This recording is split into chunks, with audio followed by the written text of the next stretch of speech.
Hello and welcome back to the Double Radio Wrestlecast. Me and Brett, Oh, we're having fun. AEW's done another okay. show, and I think we like it. Yes, I believe so. I think it's safe Uh, to say. I think I feel like it's a safe assumption with this one. All right, so let's get into All In 2024. This is the London Wembley Stadium pay-per-view, followed very closely next week. We have All Out 2024. So the Which is back-to-back crazy to think about, dude. setup. Crazy to Absolutely think about, crazy. and we're going to do some fun stuff with that. So first, let's go and jump real quick through the pre-show matches. Important note here, this was a 2-hour pre-show, I believe. Yeah, Uh, this is a long one. this was a long one, also with not a lot of wrestling. It's just, Yeah, 'cause I think if I remember correctly, it was like the first half was mostly interviews and the second yeah, half was wrestling, which is I think that's a fine way to lay it out. It's just the length was definitely the length was enough that because I had to watch this after it had aired live, I just kind of like skimmed through it because it was just so yeah. long and I wanted to get to the meat and potatoes, as it Yeah, were. I agree with you. I think I'm a fan of them separating out the interview and like pre-show thing into its own like 0 hour or something that they do, but ahead of time. Yeah, Or like a yeah. pre-show that's released like a couple of days beforehand to really get people that haven't been caught up into what's going on. Because AEW's got a lot of shows going now, and I'd be surprised. I don't think either of us watch every show that they do because it's just a lot of content every week. Yeah, I don't Between really watch Rampage, Rampage Collision, anymore. yeah, same. Like Collision and Dynamite are consistently very good. Rampage like often has great stuff, but it's just too much. Um, Yeah, yeah. And so that's yeah, not even counting Ring of Honor. yeah, totally. Which Ring of Honor has some of my favorite wrestlers on it right now. So the fact that I Yes. haven't been watching them is just due to AEW being on a pretty hot roll right now, I think. Yeah. It's too much. Yeah, that and we need the TV deal. They keep talking about it. We need And it whatever the never happens. streaming deal is going to be. Because man, we'll get into this when I get to the matches that this affected. But the official Triller streams are not great this time. I honestly think it would have Mhm. been better watching a non-official stream because man, there were some issues and there's some shots that did not make it into the pay-per-view because of Oh, weird hiccups. really? Oh yeah, there's a couple finishes that you just don't Oh get to boy. see. Oh Um, boy. yeah, no, it's unfortunate, but moving on to the pre-show, we started out with a 16-man tag match with Jay Lethal, Satnam Singh, Anthony Ogogo, Arya Davari, Private Party, and the Dark Order. Love to see them back a little bit more My with Evil goodness. Uno and Sanjay Dutt. Um, versus Tommy Billington, Kip Sabian, Rocky Romero, Kyle Fletcher, Leo Rush, Action Andrade, and Top Flight. Love to see the Martins back in action consistently after their strings of injuries Yeah, yeah. for multiple years. It Bunch seems of like really they're going scary strong for stuff. a little while. Thank God. Hopefully nothing changes. Yeah, Because let's not jinx it. no. Yeah, they've been trading injuries for a while. 60-man tag that was won by the Top Flight and Co team. This is a fun popcorn match. I think this is definitely like this is the get the crowd aware that the wrestling is about to happen match. Yeah, Um, yeah. nothing too crazy here. I think definitely this is just a fun get everyone in on the thing type of match. Though I always have to call out Leo Rush. I think Leo Rush always looks extremely solid.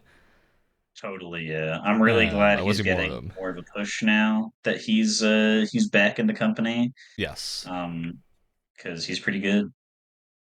that and Kip Sabian as well. I like seeing Kip. I don't think he's as impressive as some of the other people, but he's fun when he's Just don't know what wrestling. they're doing with him, like ever. He just kind of exists, sort of like Private Party, Yeah, who are just kind of a little here. bit, a little bit. Um, all right. Any other thoughts on the 16-man tag match? It was a short one at only 11 minutes, so nothing too crazy. Yeah. This definitely is just exactly what you said, just to get the crowd riled up while people are still coming in, and I think it did that. It's nothing crazy, Yep. All right. Next, we had Willow Nightingale and Tomohiro Ishii versus Chris Statlander and Stokely Hathaway. which is I just think this hilarious. this is just a fun match. Yeah, Yeah. I always find it unfortunate that we exist in a state in which we cannot do a proper mixed wrestling match because it's all fake anyway. No one's gonna get hurt. Yeah. That Yeah. wouldn't get hurt in a normal gender match and not an intergender one. But still, I think this is very fun.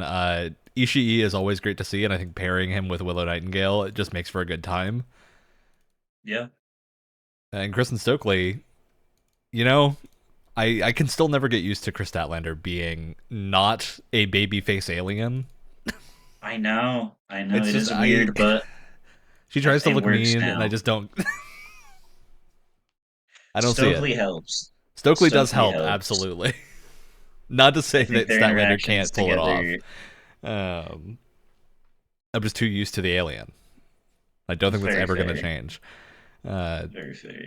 but this match was very fun. Despite it only being 8 minutes long, it felt a little bit longer than that, I would say. This was a really solidly paced 8 minutes. Yeah, and again, it wasn't anything crazy. It's just to say that it happened, I think, and I don't know. Yeah, this was for the whoever won got to pick the stipulation for the next real match that Willow and Stat have, and because Willow and Ishii won, Willow got to pick the stipulation, which I think turned out to be another street fight. I'm pretty sure. Yes, We'll it's a find out. Chicago street fight, which I am excited about. I feel like that'll be a very Yeah. fun match type for these two.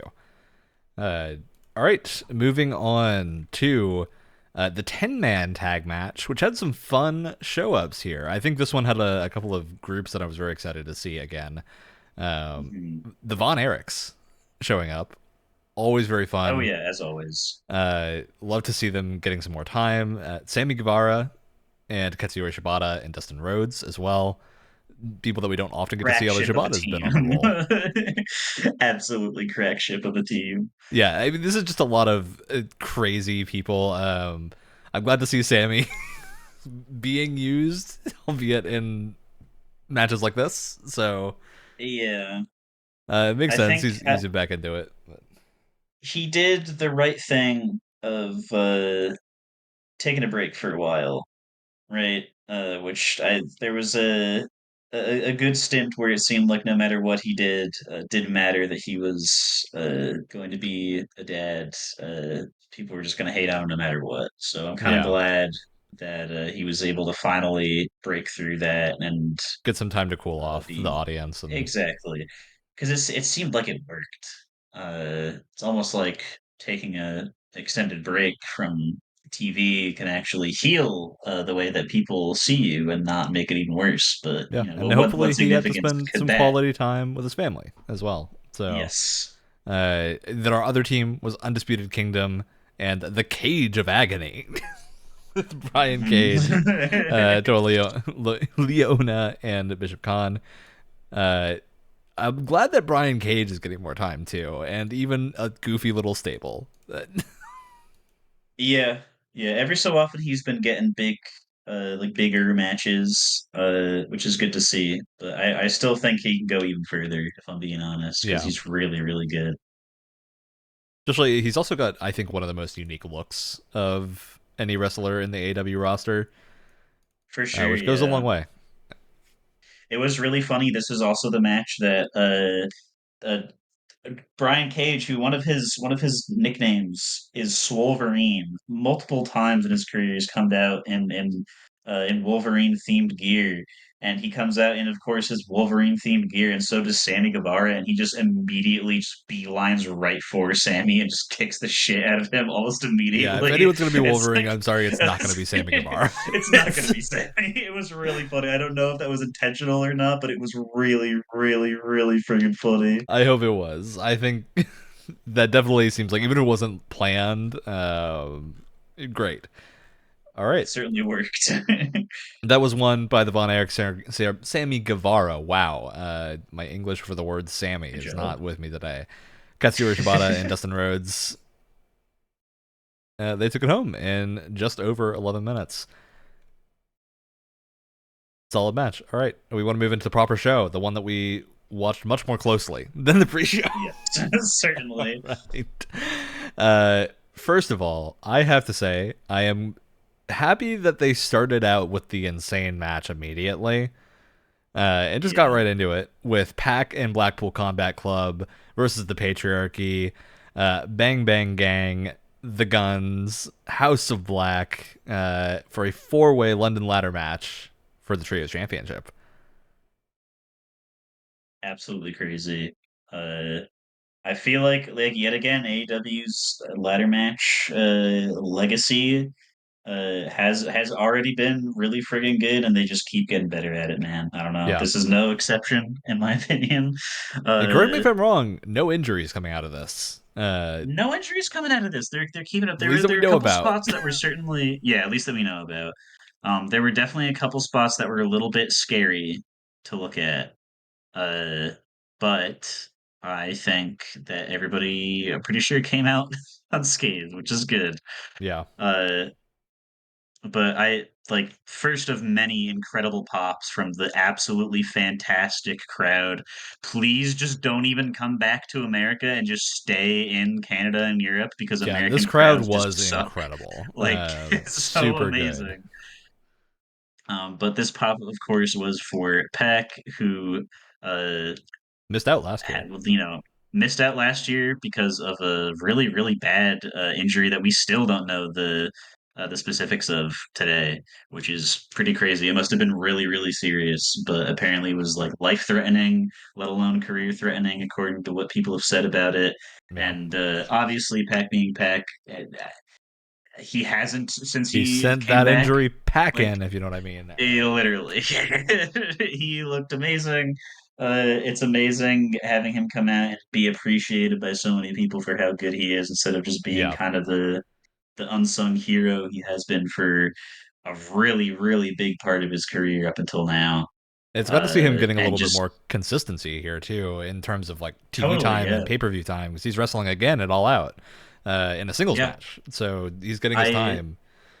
whatever like weird travel situation he had before must have been figured out, because I know he was really prone to visa issues that would kind of prevent him from going to Canadian shows, or like prevent him from coming back to America after visiting his home in England for an extended period of time. Yeah, But he's been, yeah, like you said, really consistent. So I think they must have taken care of that.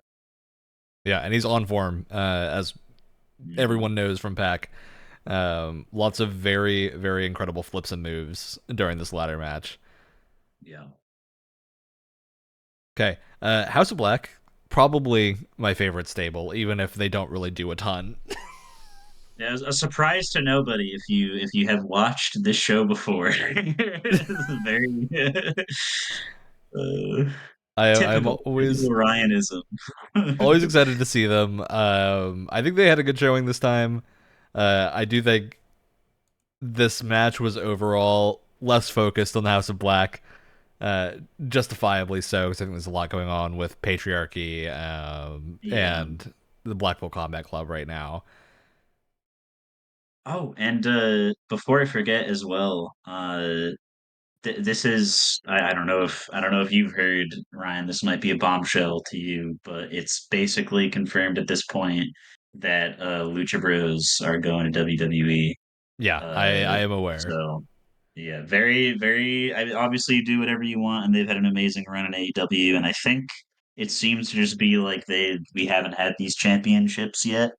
So hopefully they let them have those and not just eh, do the thing that WWE usually does with luchas. But so Pac he didn't really have his bros for this, and they were just like, well, he literally has to be at Wembley this time, so I guess we'll just throw Yeah, him with the Blackpool Combat Club, and it just works. I don't know, it works so well if you ask me, because they've had some history in the past. They might not like each other very much, but just you could tell from the looks that he and Claudio give each other at the beginning of the matches, like the two or three matches they've had, they're just like, okay, yeah, we get each other now, and you know what? I think it works pretty well.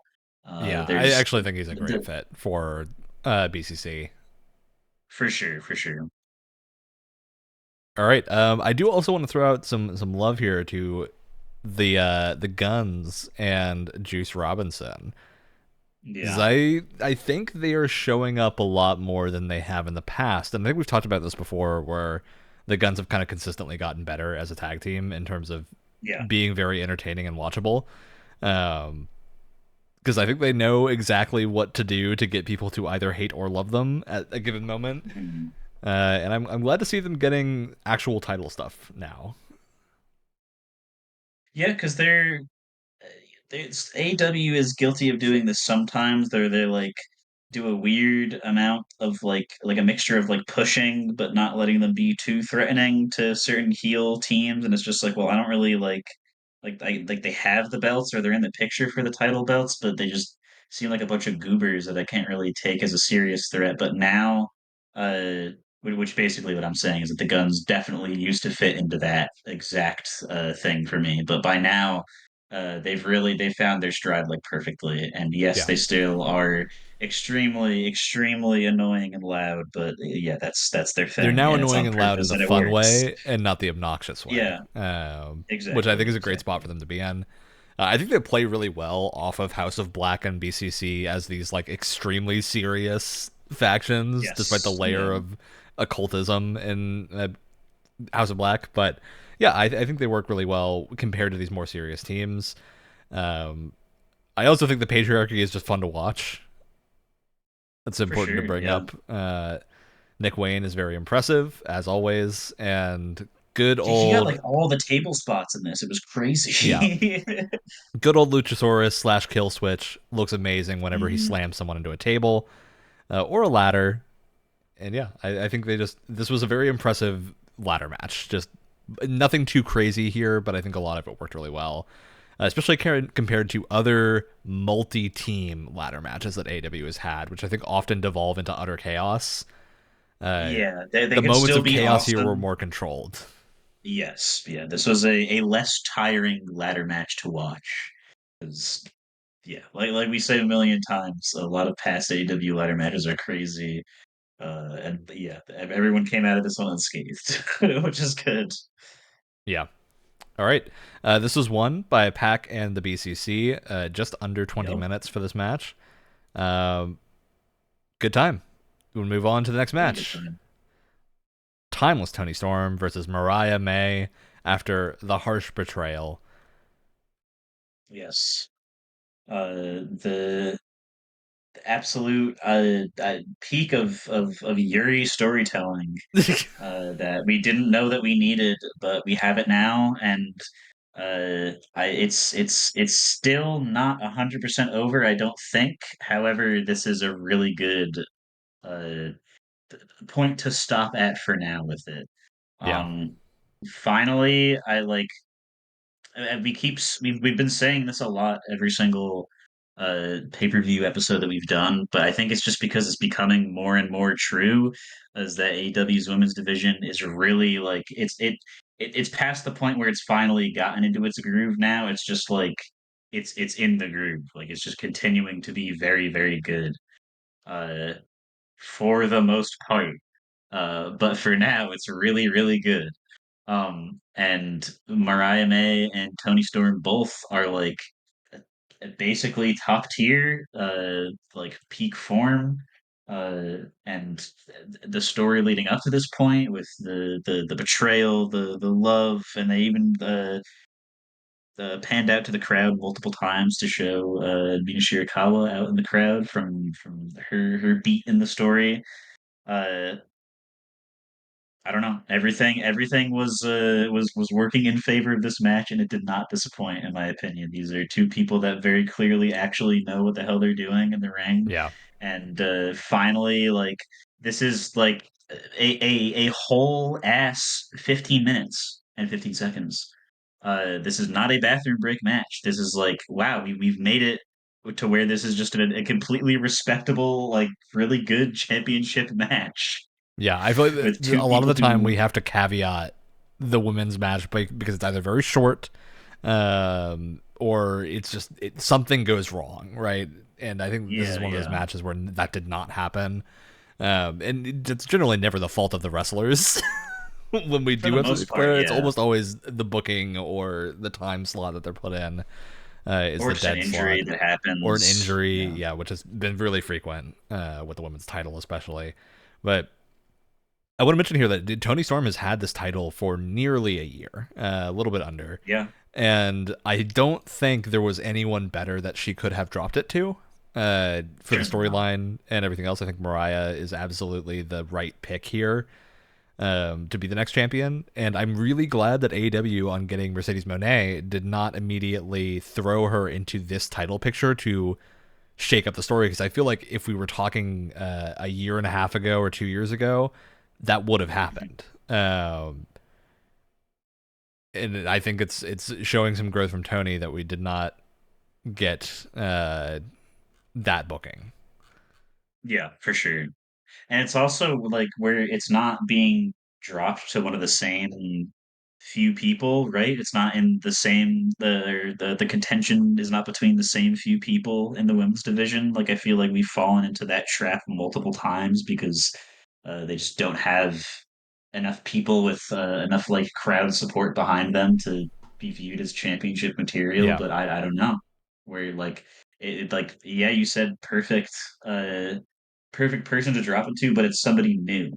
It's somebody new, and Yes. they still We're not ran it rerunning a forward. WWE Yeah, match or no, something like certainly that. not. uh, and yeah, I'm just really excited to see what happens next. And like I said, I still don't think it's over because I feel like you could just do more with it, and I think most people would want to see a little more with it because I don't want to Absolutely. see Tony Storm drop this gimmick for the next like 5 years. She's I really, think this really is absolutely awesome. where we're gonna get the actress spiral thing from many tropes of the era of For sure, movies that yeah. the two of them are We hearkening to.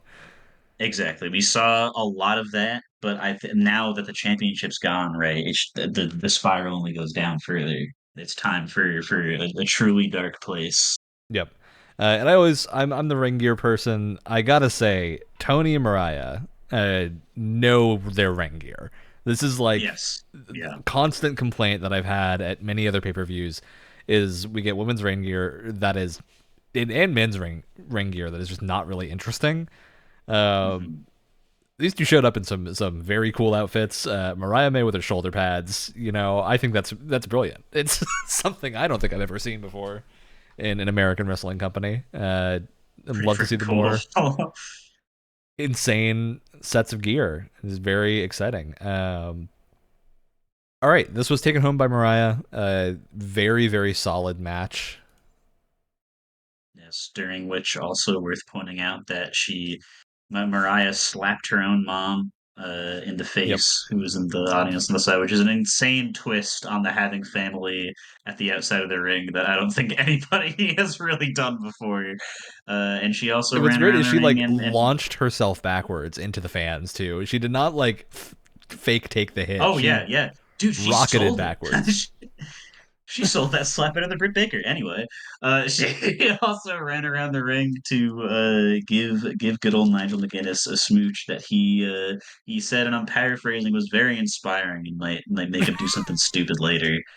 But that did also happen. Perfect. But yeah, Yeah, I don't know. I think there's a lot to like about this match. I think this was really solid. So I hope they get more of these matches. And yet again, we're going to continue the more than one women's match in the pay per view, which you love to see. yes, thank God. All right, let's move on to Chris Jericho and Hook in a last chance match for the FTW Championship, which we all care so much about. Uh, Again, again, again. It's horrible, and I want it to be over. I want it to be over so fucking bad, dude. Hopefully, it Oh is. my God. There, Brian, the stipulation it's for this was not. if Hook lost, he would not get to challenge again for the title of FTW champion. Uh, And go I ahead. know I'm guilty of saying this that you mentioned it to me before about somebody else saying this, but I know I've said before that I don't like when AEW does the if I don't win this match, I'll never be able to do X again. Because ever since Cody did it and lost and could never fight for the championship ever again. It That completely angle ruined his only works character. if you're planning a heel turn where they challenge again. Like, I think that is the only Yeah, yeah, scenario where it works. exactly. Either that, or it's like end of career, or Yeah. well, you literally have a perfect example of how to do it extremely well, in my opinion, in the same pay per view where Danielson says, "If I can't beat you, Swerve Strickland, that's my last match." And they built it up. You know what? I was totally ready to believe that it could have been his last match. I was leading up to the pay per view. I told you about it, that I was like, Yeah. damn, I think a you lot know of what? people were He's willing to think that. So, Yeah, I would have been um, very sad, but you know what? I would have believed it. Hook and Chris Jericho, not really the kind of feud you want to pull that on because that has no weight behind it whatsoever at all. I do think they made a good decision having Jericho sing his own theme into the ring and really get some heat on him at the start of Uh-huh. this. It was Uh-huh. very silly, and I appreciate the insanity of this as we try to exit the Jericho vortex, which he refers They to it tried as so multiple hard. times now. He's Yes, very self-aware. he's copyrighted it. It's just Perfect. crazy to me how he can be self-aware and change nothing. What's wrong with the problem? I'll But say this match. This is probably the popcorn match of the bathroom break match. yeah, I don't think it was yeah, bad. I think it was fine. Hook makes things fun when he's in them. I do think this is like they've done the eye angle a few times. At this point, we all know he's going to take off the eye patch and be fine. Of Um, course. we're very aware that that's the case. I think getting Big Bill involved here was fun. Uh, I think it's a solid way to get a little bit more insanity into here. Hmm. But I do think this is just suffering from Hook has been in the Jericho vortex, and it's been too long. And it cooled Yeah. down. I think Jericho just needs to have shorter feuds at this point. I seriously do because Ryan, they like it still is not over. It still is not over. They either had a match on the Dynamite after this, or they're still going to have one on the like one of the coming episodes or something. But it's like the fact that this still wasn't the end of it is crazy to me, dude. Because Yeah, again, because this is a you look finale all the way match. back. Like, he gets It's his anime seriously. moment. Exactly. And you look all the way back to the beginning of this feud. The way this feud started is that Hook beats Jericho clean in the center of the ring with like barely a struggle. And that's how he started. Like Where do you go it's from there, right? fascinating to me. Apparently here, like a year later, it feels like I don't know Normally, what you exactly would how do long is it's been. Jericho beats him barely with Yes. effort, and then it takes a year to get to here, and not the other way around. Like that would have Um, made it watchable. I would have been fine with that, but then it no. would have been an It's arc. just Now it's a crazy. flat line. Uh, Yeah. I Yeah. do want to say Hook, maybe one of the best suplexes in the game. I'm For impressed sure, dude. He's that so Jericho good. took as many as he did. I Yeah. I don't think I've seen Jericho take that many what could be actually enduring hits in a match in a while, and they look good. I think he did a good job of selling them. Um, aside from that, this is kind of a silly match Yeah. with a lot The of one thing that I zany like things. the one thing that I like the most from this is finally they pushed the Taz button that I had been hoping for them to push this Yes, whole everyone's time. been hoping for them to push And the Taz button. yeah, and Taz got up and put Brian Keith in a chokehold. And that got a rise out of me. I was really happy to see that because Taz talks all the time about barely being able to like walk normally, which is Yeah, just like crazy for how like involved and big of a career he's had too. But just seeing him get up and do something like that was really cool, and I'm glad that it led to a win and they didn't blow it on Hook somehow losing. yeah. Because If that Hook would had have lost this, I sucked. would have really lost my mind. It's This been would a be, I match. think, this would be a different podcast episode.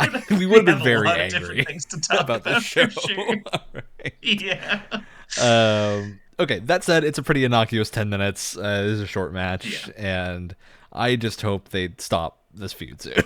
It's really been Please, dear much too God. long. Um, all right, let's not spend longer than the match talking about this one. So, Thank God. on to FTR, the Acclaimed, and the Young Bucks in a three-way tag team match for the AEW World Tag Team Championship. Our good old EVPs, Matthew and Nicholas. Yes. Yes. Still gets me every time. Coming out as the Beatles. I'm also really glad. I think there was a period where everyone was worried that FTR would be less involved, granted their relationship with Punk and how bad that exit was. Mm-hmm. And I'm glad to see that that's not necessarily the case here. It seems like they're really sticking it out Yeah, for the long haul. they're kind of fighting the same exact amount as they used to be honest. Yeah, and they're great Which to is really watch. good because they're amazing. Especially them and the Young Bucks play so well off of each other because they're very different styles of wrestling, but both Yeah, very yeah. entertaining. And I think that works really well. The Acclaimed, we've been talking about the Acclaimed the last few times as sort of, it almost seems like Anthony Bowens is ready to go and move into a singles thing. Yeah. But they're still fun. Like, I think it's a fun tag team. I do think they need, at this point, the Scissor Me Daddy Ass thing, I think, has gone about as far as it can in terms of getting. About as far as it Not to say I don't can. like it. I do think it's a great gimmick, and I think they can exist forever in the state if they want to. But I think if they want to actually win titles and go beyond this, the gimmick is going to need a little shift up. But Yep. Yep. yeah, other than that, they're still great at what they do.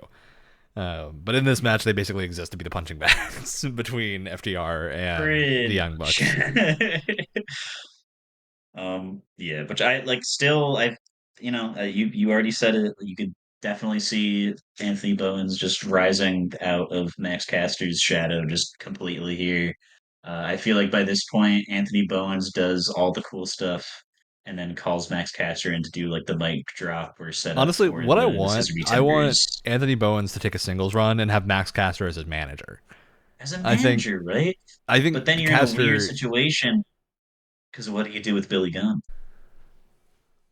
Billy Gunn needs to move on.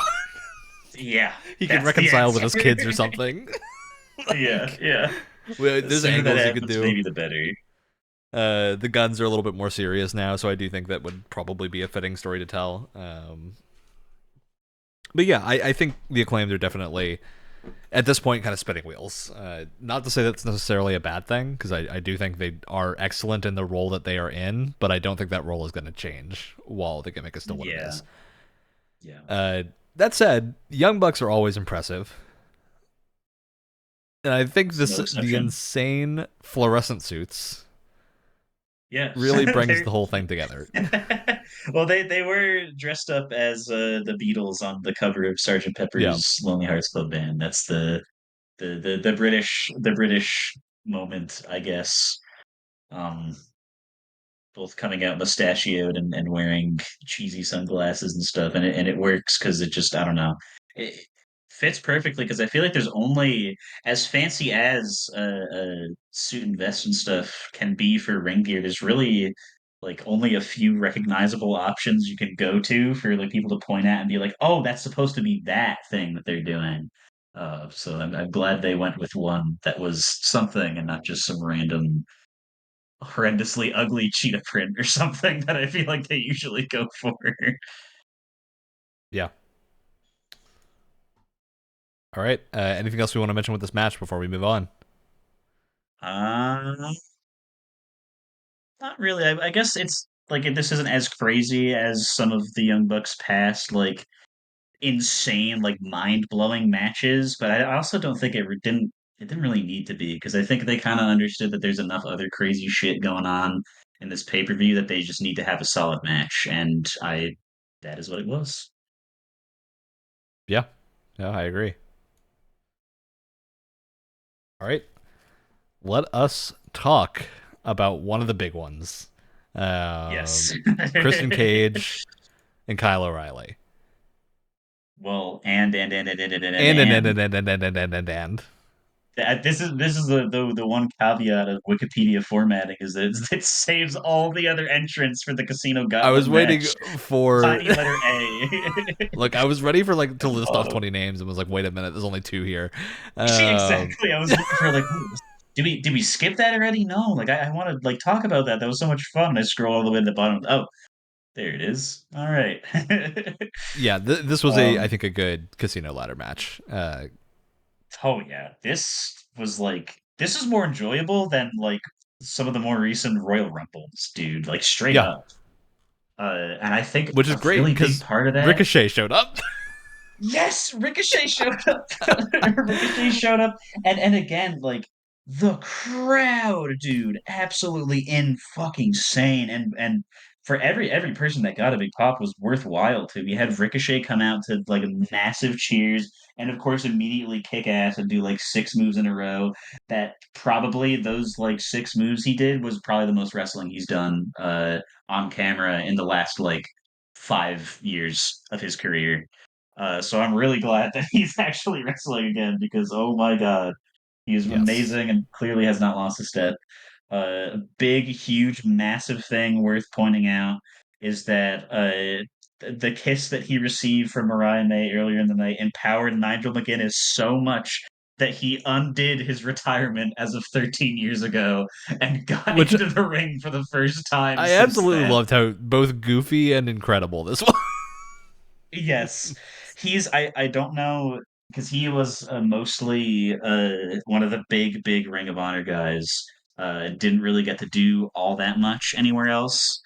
Uh, so I don't know how much you know about his past career, Ryan. But basically, like if you've seen any pictures of how he used to look in Ring of Honor, it's like the most 2000s man ever conceived. Like he's got the like cling to your fucking eye holes, sunglasses, and bleach blonde hair that is spiked up in individual like it looks like one of like Bowser's henchmen in the old Yeah. Mario movie is what Nigel McGuinness used to look like.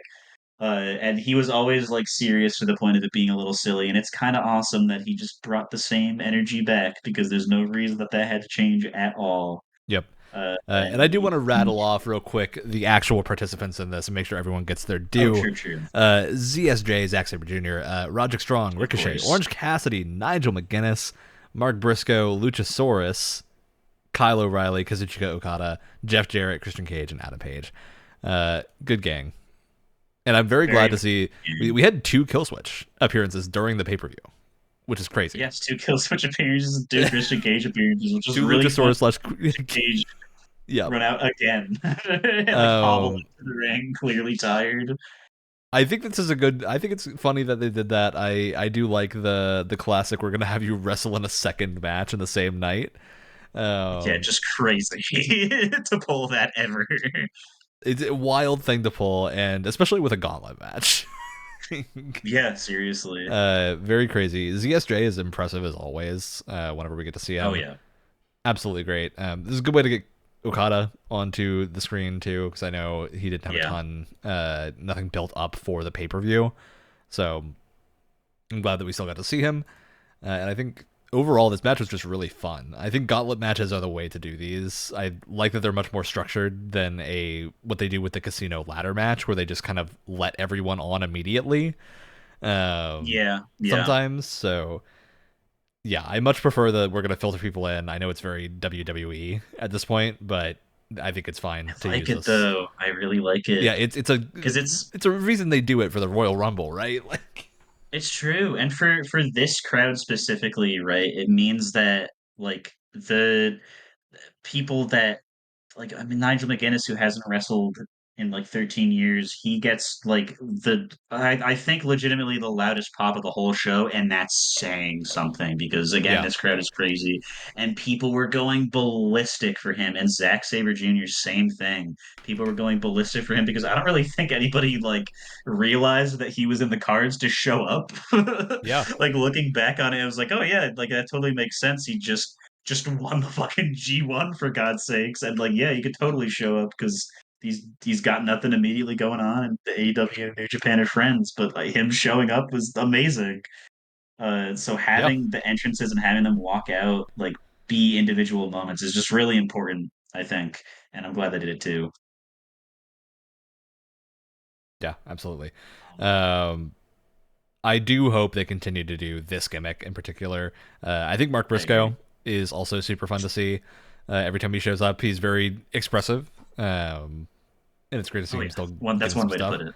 Uh, you know, I could use other words. Yeah. I'm also glad that they're building up. It seems like they're building Hangman to something again, and actually giving Adam Oh Page yeah. some stuff, which we'll get into when we talk about All Out, I think.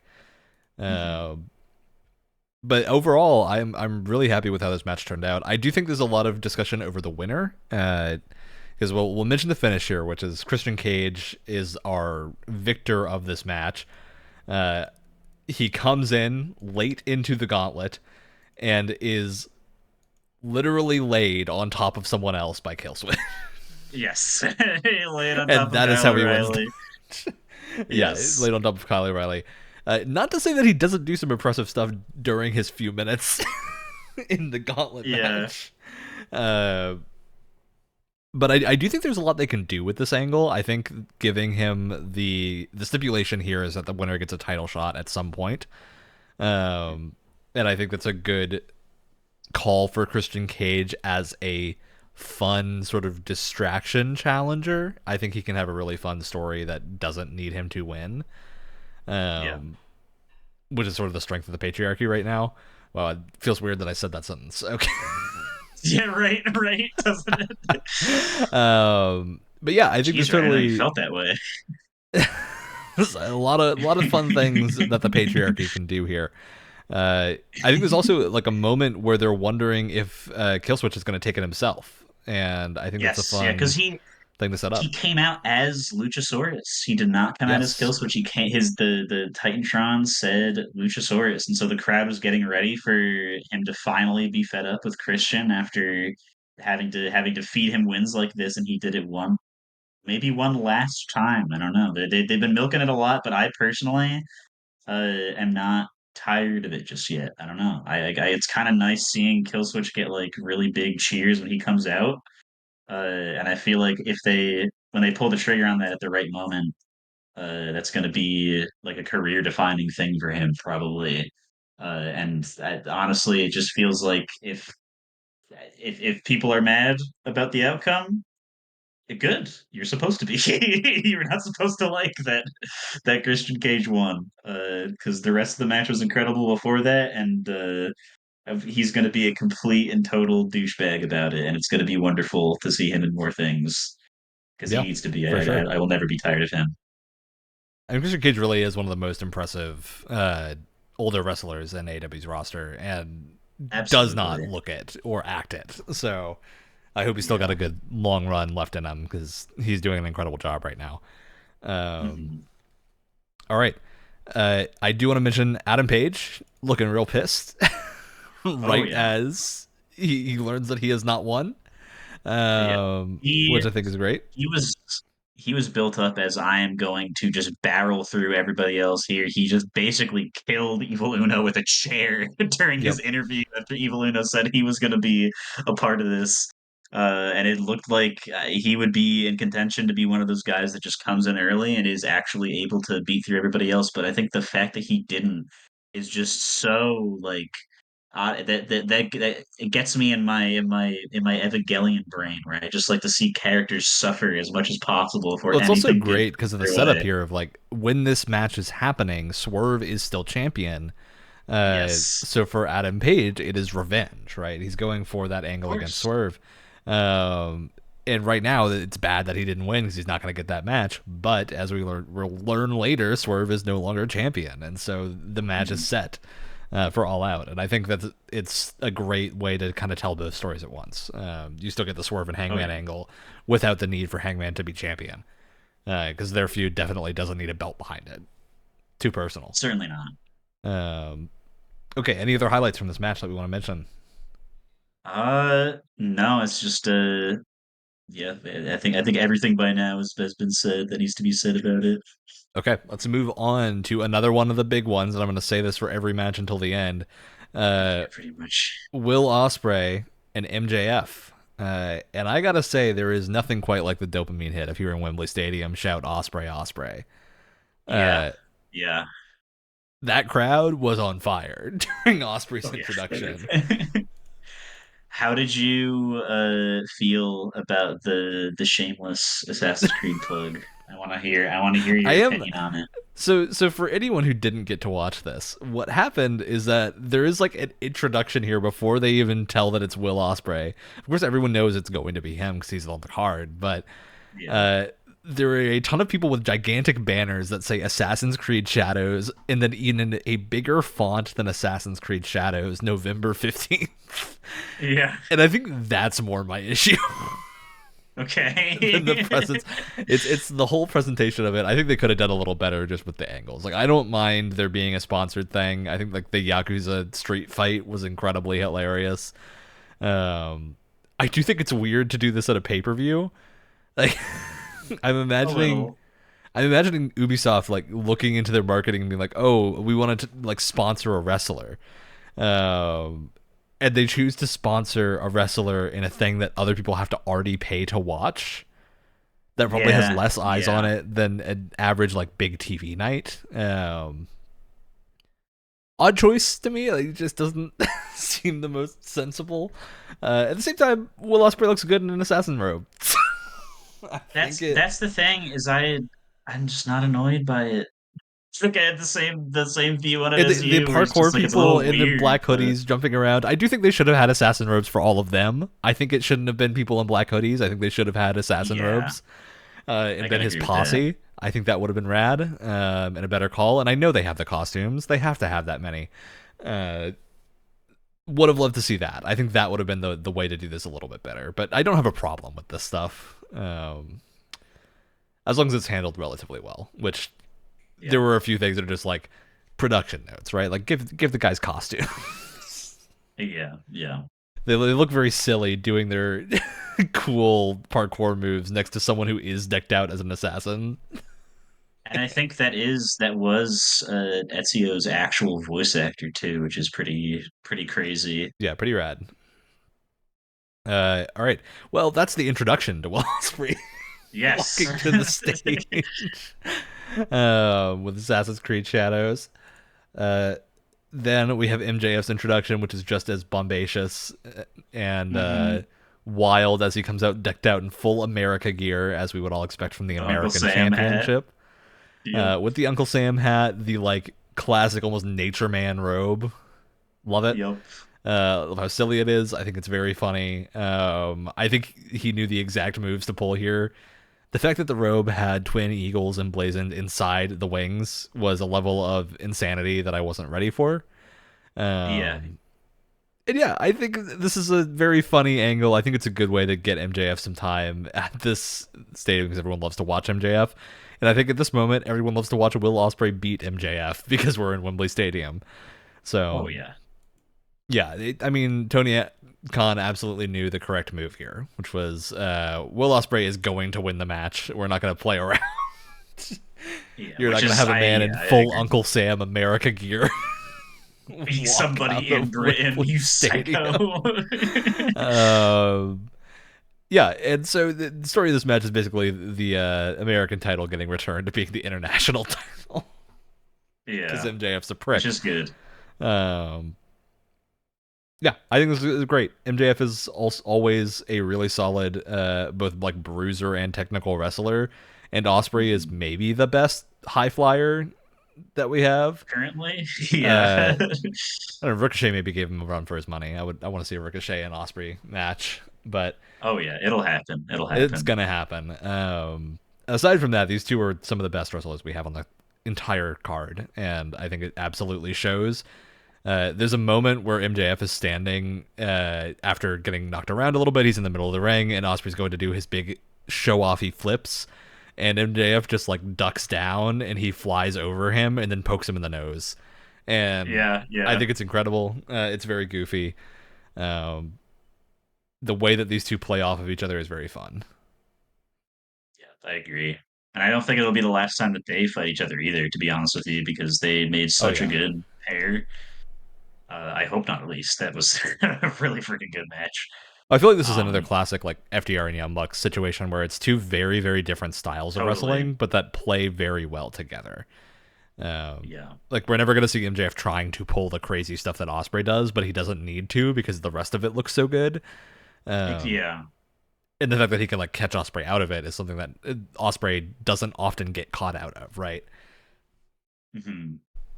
There were definitely a lot of times where both guys looked extremely surprised in this match, which is I feel like exactly what you want from a match that Will Ospreay is in. Like those moments that wow, even the other competitor there are like so iconic and so cool. And I think worth pointing out too the follow up to this, my introduction to the Dynamite that took place after this pay per view was I got home from work that day, and while we were waiting for the Dynamite episode to appear under completely normal and expected means of viewing, I was just like on the computer booping around, and the first thing I see in my subscription box on YouTube is a video from the AEW YouTube channel with the thumbnail MJF denounces his United States citizenship. I mean, it's And great. that is all I needed to know because that is amazing. I think MJF being so extremely bombastically American at this time, specifically in American history, is exactly what a heel should be doing, Well, he and that absolutely is knows what he's doing, and it's amazing. great. Yep, Yeah, they're both really so intelligent good. in that way. So this was one of the matches that the trailer stream had problems with, and there's a few points still in the VOD, even looking at it, where like Osprey will go to take off his armband, and then it just skips forward, Oh my and you God, don't what the see the hell? impact. And I think that's very unfortunate. Yeah, that sucks. Jeez, like totally It's deflates only it. like 2 minutes or so, only 2 moments or so, but it's still very unfortunate that the stream was not doing great on this one. Yeah, damn. All right. Any other thoughts on this match? This is one of those ones where it's like if you got some friends that aren't quite into wrestling just yet, I think if you showed them this, there would be a high chance they become more interested. This is just one of those Yeah, matches, I think. solid, great time. All right. Let's move on to our final women's match of the night. Dr. Britt Baker, DMD, versus Mercedes Monet for the AEW TBS Championship. Brett, don't you love Uh-huh. talking about Britt Baker? I'm gonna be very clear and calm in my 100% confident statement that Britt can't wrestle and that Mercedes Monet is really good, uh, but can't carry the burden that was this match I solely would on say her shoulders. Mercedes had an incredible entrance, arriving in a Of chariot course, with the royal guard. with dogs. Yes, with a bunch of dogs. Very good, very goofy. It totally fits the insane thing. I do think the downfall of Brit here is that she's just being out-Britted in terms Yeah, of the seriously. zaniness that goes on. Normally, Brit is the strongest gimmick in the room, and I don't think that holds up against Monet. Um, No. which I think makes her fall back more on the wrestling. Which And in Britt can't contrast to do. Mercedes, it's not as good. Yeah. I'm not on the train that Britt is like bad at what she does, but I do think she certainly is in a position that makes it very obvious when there's a disconnect. Yeah. I like she's in the position where it's really unfortunate that AEW's women's division was that way for so long because she just shouldn't be in the title picture right now because it's just not there is no competition basically in terms of like even like move set or like things like selling or whatever. Like Mercedes just does everything so much better So the and way I'd not almost in put it like is, it a looks like Britt is moving at half speed for most of this match because Mercedes is so yeah. fast. Yeah, Um, this is like throwing like a 12-year-old into like the chess grand nationals or something against somebody who's played his entire life, and you can tell immediately, and it just doesn't end well for it just does not end well at all. Yeah, and I think it especially shows because this match is longer than the Mariah May and Tony match. It feels like it didn't really need to be. I think this is Certainly not. absolutely. I think Mariah and Tony was the stronger story here by a long shot. Yeah, not even Um, close. and that I would have switched the times around to have them be a little bit longer. But I don't think this is a bad one. Like I wouldn't say this is a bathroom match. I still think Mercedes is very good, fun to watch whenever she's on the screen. Um, Britt is entertaining. She's at least a good entertainer, even if she's not a great at the act of wrestling. Yeah, she's good on the mic, but and we're getting into interesting territory here. That we're in the wonderful territory of things only being confirmed by people who are like wrestling reporters posting about them and then Yeah. uh having those things be deleted off the internet only after the person they're posting about follows them. So because I want to say Britt is really good as a talker, and she should be a manager because it would Yeah. just make so much sense. Like I also she's think really good on Britt the could mic. really easily fit into either a tag team or in that manager position. I think Totally. her being in singles is really what stands out because there are moments where she shines in this match. Like there's a moment in the middle where they're both like running across the ring and Britt lands a sequence that is really good. And I think Mhm. that stands out, but it's also not the norm. Like I would say the majority of the time that she's wrestling is not at that level. Certainly not. It's like she'll do like the individual moves of that sequence with like setup involved between them, and it's not nearly as satisfying as doing them all in one sequence like that, which was like the one thing that she did that I was like, wow, okay, never mind. We could be back. Um, but yeah, I want to say that she should be a manager, but I think the problem with that is that apparently uh she and the we didn't even point this out. Either this happened on the pre-show. Fucking Jamie Hayter came back. Yes, Oi, duh. which we were all very Jamie excited about. Yeah, which is not to say that we didn't forget about it before it happened or anything like that. We're just like, yeah, whatever. Like we just forgot about it to mention it because we blew through the pre-show so fast. Maybe it shouldn't have been 2 hours of way too many things. But Jamie Hayter's back, and so you'd think, oh, well, Brit should just manage for Jamie Hayter. They hate each other in real life now, apparently. So that's a shame, because that would be like perfect, but that's not going to work. And they can't even do a cool a couples thing that they were trying to build before injuries happened with the first round of Owen Hart tournament wins with her and Adam Cole, because it seems like they are no longer together for somewhat devious reasons on Britt's part. And part of the reason that uh Brit was gone for, and this part is confirmed 100%, that part of the reason that Brit was like quote unquote banned from showing up at the arenas a couple episodes in a row ago is that she actually was suspended for a little bit because she did something to get MJF so mad at her that he was screaming at her and cursing her out, and she was the one that got suspended. And it seems like Yeah. since MJF is now really good friends in real life with Adam Cole after their stint of being bros in the ring, it seems like things are lining up that she cheated on him. Because Adam Cole's moving back to his home in Pennsylvania, which is not where he lived with Britt. And yeah, it just seems like a lot of bridges are being burnt. And I don't know if she's going to be able to be out there in the deep water all by herself in this current condition. Because I was really excited to see her back, and I was hopeful that she would have gotten some new things up her sleeve in the time that she was gone. But it seems like nothing's changed. Yeah. with her ring stuff, and it seems like she's just burnt all the bridges that would give her opportunity to do anything else.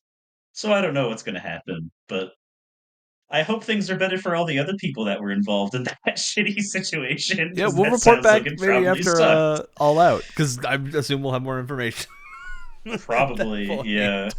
point. Um, yeah. Well, I think otherwise this match was pretty fun. I wouldn't say it's one of the highlights of the show, but I definitely think it was entertaining enough to not make it a bathroom break. Um, and again, ring gear lover that I am, two great sets of ring gear. I'm very glad we've moved beyond the basic single block color outfits.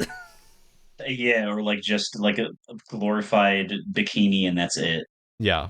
No, I love Britt Baker's has power pants, and Mercedes is very decked out in what I can only describe as American bling, even though I don't think it's intended Yeah. to be American color. I don't think that's what she was going for, but I think it does look No, I like don't it. think so.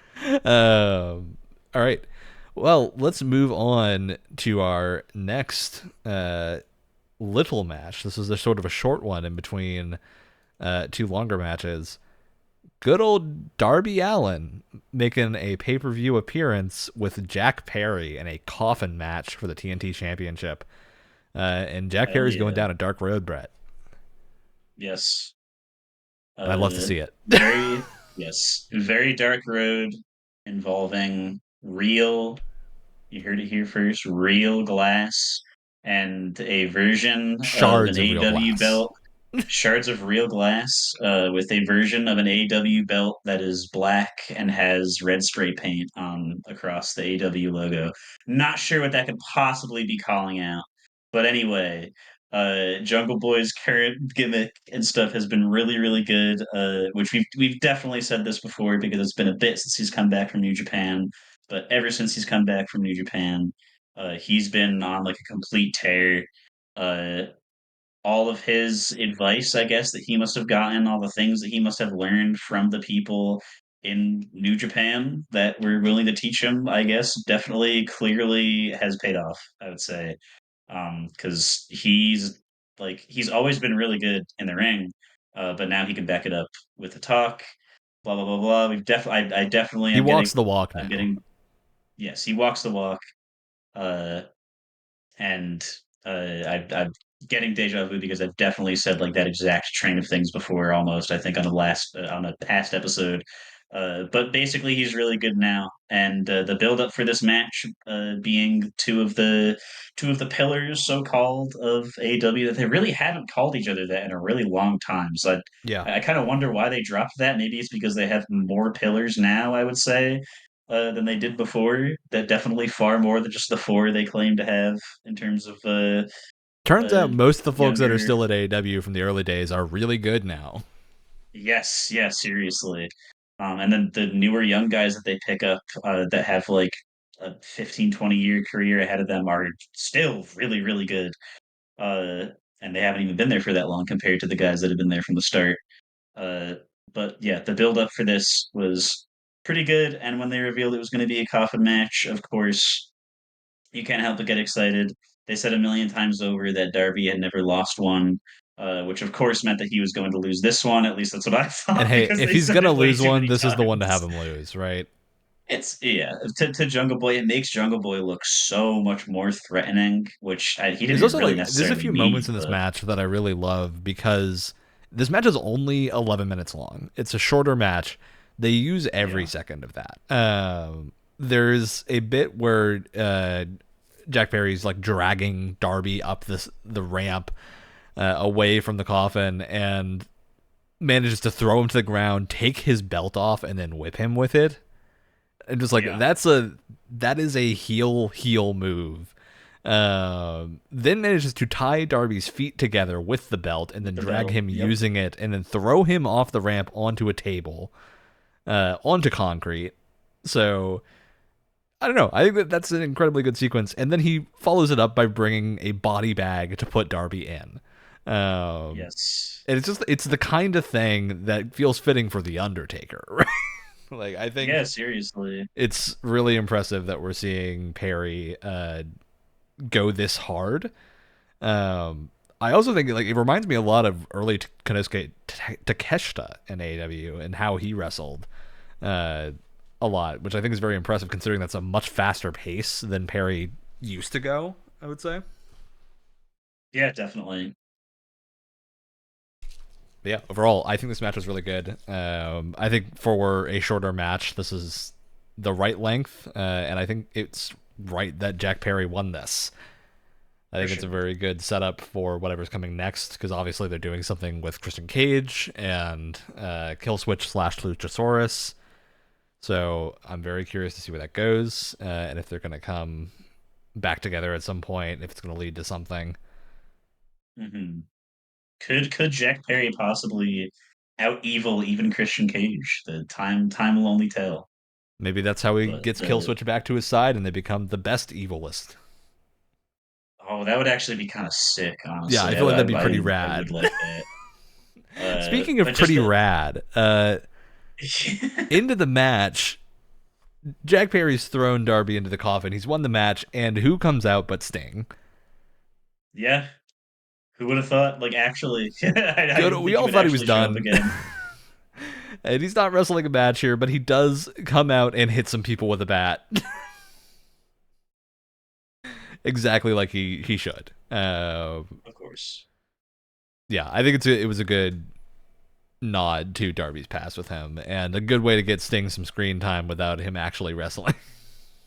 So Yeah, and it kind of saves Darby's image a little bit too. Not that it necessarily needed saving, but you know what I mean, where it's just like he's saved from looking like a complete chump because yeah, Daddy Sting is there. so we'll say Darby's been on a he has been pretty commonly the person to lose against someone Yes, else recently.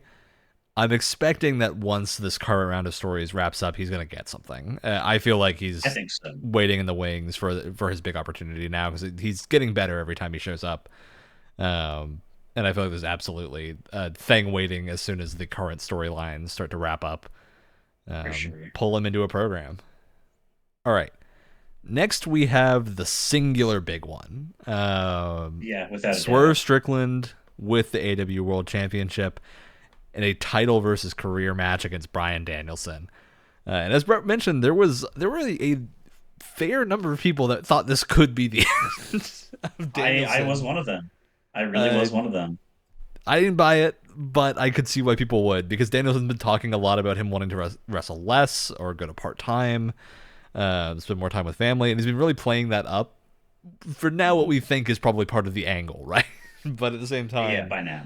a lot of that is probably based in truth, right? Yeah. So I think they did a really good job of playing this up. Uh, Swerve has been a really solid champion, so I think this is a if Swerve is going to drop the championship, it needs to be someone on the tier of Bryan Danielson. Yeah. So I'm very glad that it was. And I also think there's a lot of benefits here to Swerve being now opened up for the Hangman feud again, being that that's Yes, because that's one gonna be of so good. the best things that they did was that run a year ago, and now they're returning to it, and I think it's going to be fantastic. So I'm very excited for that, and I think this was handled very well. We're not going to beat around the bush that Danielson won this because we're all very happy he's still wrestling. Yeah, yeah, seriously, dude. If he had stopped, I trust me, I would have been really sad. But I think this is their best the best execution of the could this be the end Yes. stipulation. I don't really think they've done it better. Um, and I yeah, I the capability of absolutely crazy shit to happen with him now is just through the freaking roof, dude. Because who knows, like how long his reign could possibly last, but I don't know. There's so much room for cool shit to happen, and even in just this match, you know, if you somehow doubted how good Bryan Danielson friggin' was, uh, there's one moment in particular, the quintessential anime moment for this match that it basically had me tearing up a little bit, which I was expecting to do because How could you not for a match like this? Uh, there's a moment when uh, Danielson is on his knees, and he spends this a good part of this match just getting completely battered, just into the earth by Swerve, because Swerve is no pushover. And Danielson is on his knees, blood streaming down his face, and he's looking straight at his family, um, who's And they're really sitting. playing it In, up because he has two small children. yes, yeah, They and look they're very honestly, dude, afraid. they got a big future ahead of them in the business because they can act, like I also wonder seriously. if some of that had to have been just legitimate fear. At least a little bit, I yeah. don't. Because I feel like even if your dad is a pro wrestler and you know kayfabe a little bit as a kid, you're still like his son looked to be like He's covered in single blood. digit age, yeah, and his dad is covered in freaking blood. Um, but he's reaching for his family as they're crying out for him, and Swerve is just reveling in being able to just beat the crap out of him with again blood streaming down his freaking face. Um, and Swerve keeps going at him with kicks as Danielson is on his knees. And Danielson, as he's staring at his family, he starts going, I love you so much," and starts standing up through all these crazy, crazy kicks that Swerve is giving him. Like he's not holding back at all. They're like full, like shin kicks straight to the chest. And he's standing up through all the pain and he starts screaming, I love you so much over and over, and then delivers Swerve the single most badass slap in probably wrestling history, at least within the last little bit that I've watched. And Swerve just sells it all the way to the next corner of the ring, and that is beautiful. That is why that's I don't know, that's like a Dragon Ball moment right there that had me going so freaking Yeah, good. Uh, Holy cow, they knew what they were doing. You truly can actually tell a story in the ring and not have it just be uh slap fights for big boys in there, and that is the biggest and best example of that in the last little bit, I think. yeah. I think this match was phenomenal. Completely had me going.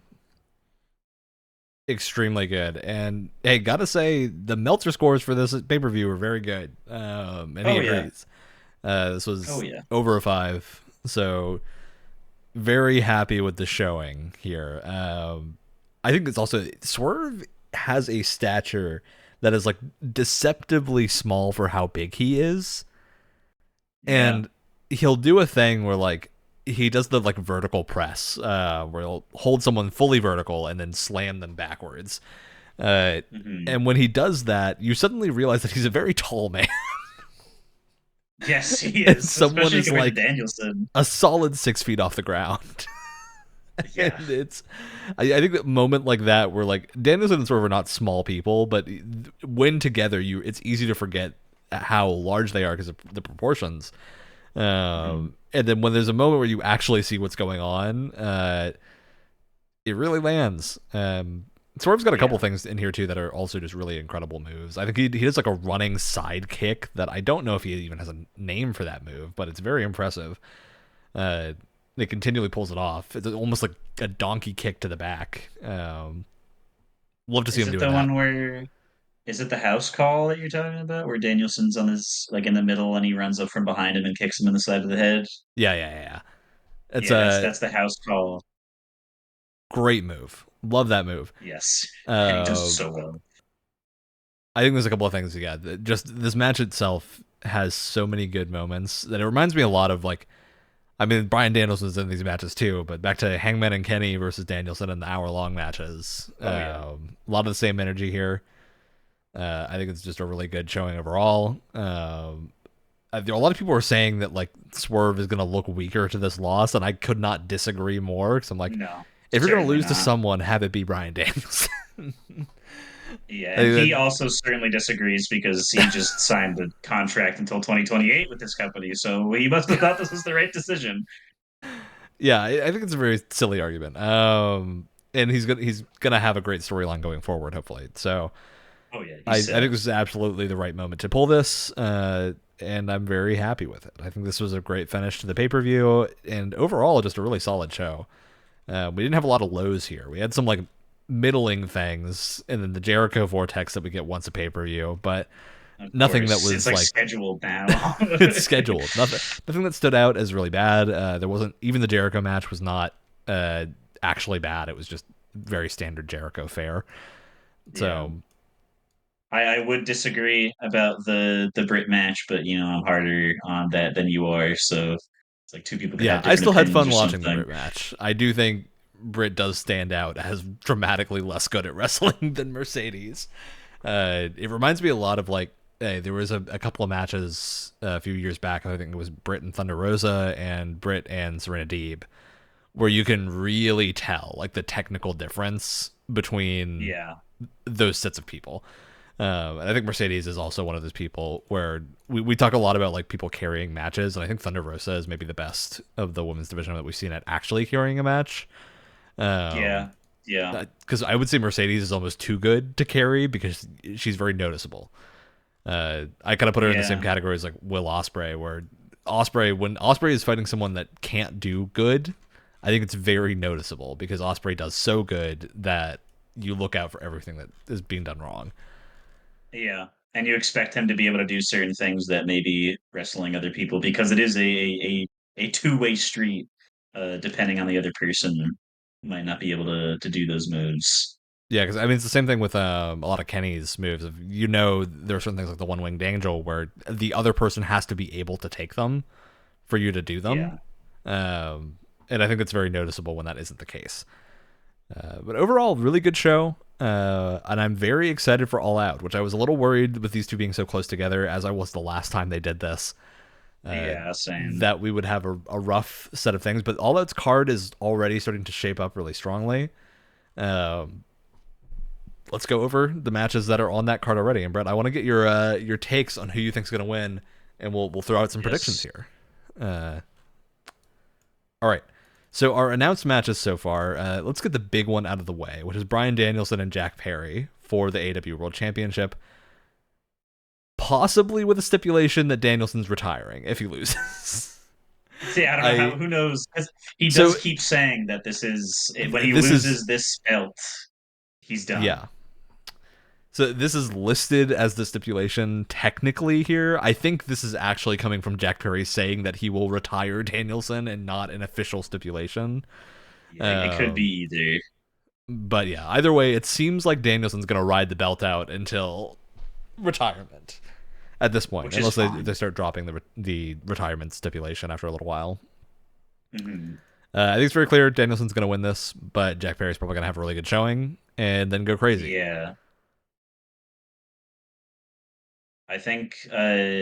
Yeah, I don't think there's really any question that Danielson's going to win, but I do think that Jack Perry is going to make it really, really, really hard for him. Because I mean, now that match that just happened against Darby Allin has clearly showed that Jack Perry can make it very hard for people in the ring. Yeah, He means business. There's no question about that now. I I'm sort of really, you wondering if can't get like the away. angle they're gonna go for here is Danielson losing over time due to 1,000 cuts of like Jack Perry's are obviously gonna wrestle a pretty brutal match after what we just saw. Totally, So totally, I could totally see them starting to play up that he's like picking up small injuries from the series of championship defenses he's doing, um, absolutely, yeah. and that being the main angle for Danielson's run. All right, after that we've got Will Ospreay and Pac for the AEW International Championship. And this is maybe my most hyped match Oh yeah, on this oh card. yeah. Obviously, I, Danielson and Perry is a big thing, but Osprey and Pac is just the kind of match where I'm like, I'm going to have an incredible time.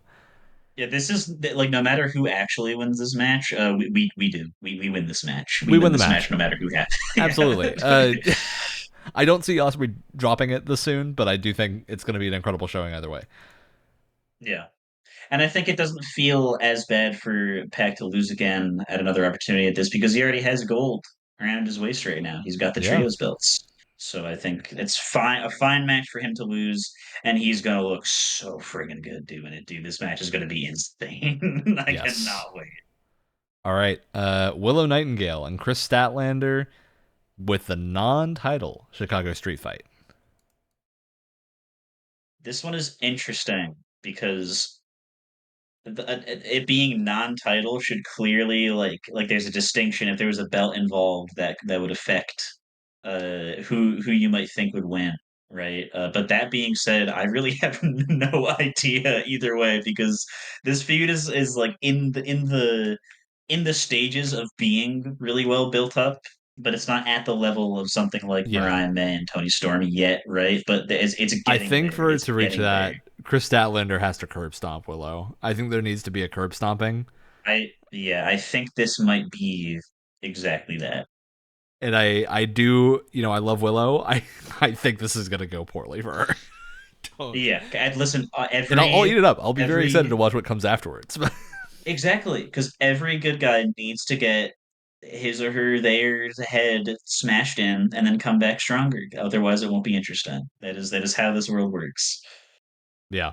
Um, I'm very excited for this. I think this is going to be their opportunity to really show off a lot because I think both Chris and Willow's wrestling styles lend themselves to a street fight really well.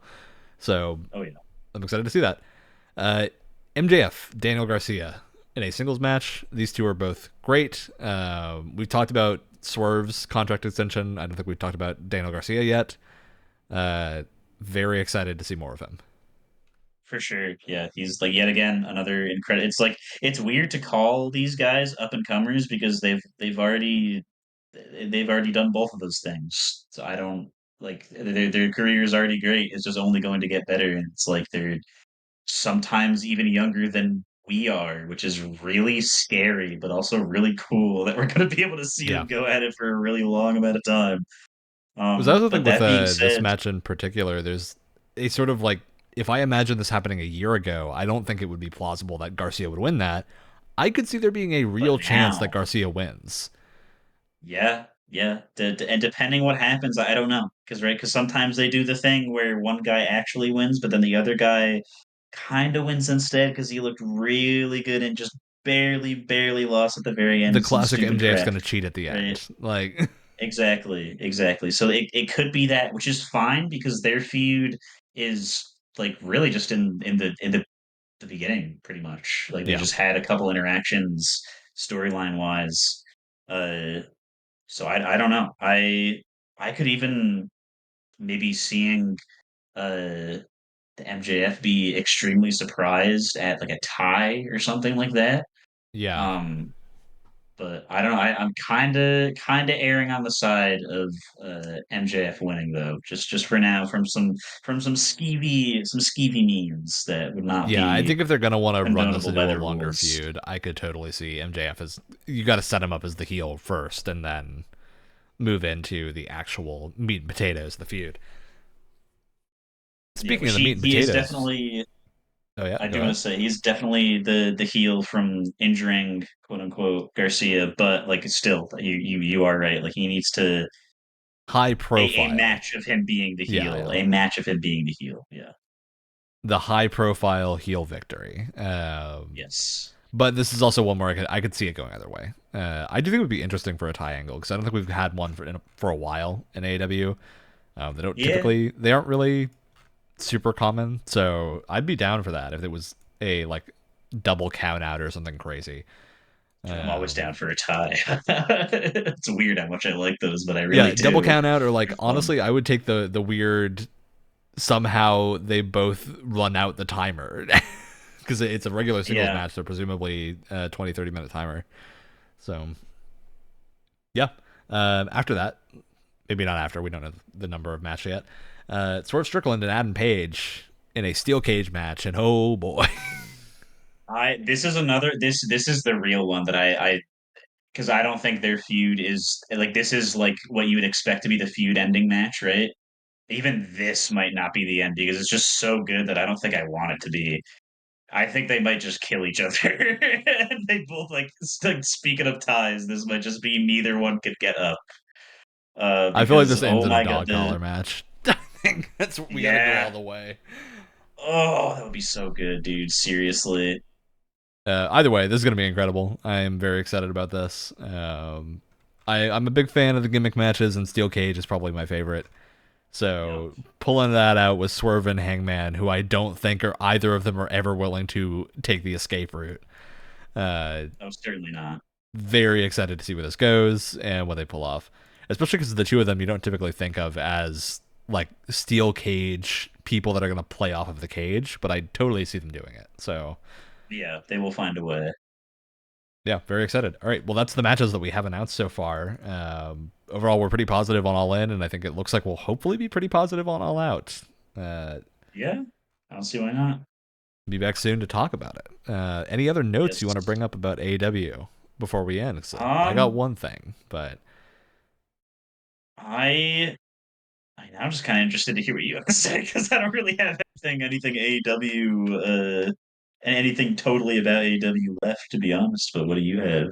yeah, I think for me, like this is All In and All Out being this close together is the real we need a streaming deal for the US Oh, moment. yeah, Uh, these are both $20 pay-per-views. If you're on Triller, they're 60 through the more yes, common US cable routes. Uh, I think this is like approaching the level of just being completely unaffordable for the average person, and yeah. I would say most people are probably not watching through that means, and are. Nope. I think AEW is leaving a lot of dough on the table at this point by not having that streaming deal, and obviously that's not entirely within their control. Um, but I think it's been a really repeated problem, and it's just getting worse the more pay-per-views they're starting to add. Yeah, which So is and the it's a rumors have shame been because they're really accelerating. good pay-per-views. Yeah, they're really good, and the rumors are accelerating that we'll be getting something, but it's hard to know when that's going to happen. I think the hope is that it's announced Yeah. somewhere around All Out, but we really just don't know until it is. Yeah, and it keeps like people keep saying that, oh, this is going to be the time where it's announced. This is going to be the time where it's announced. I just want it to happen already Just give because it to me.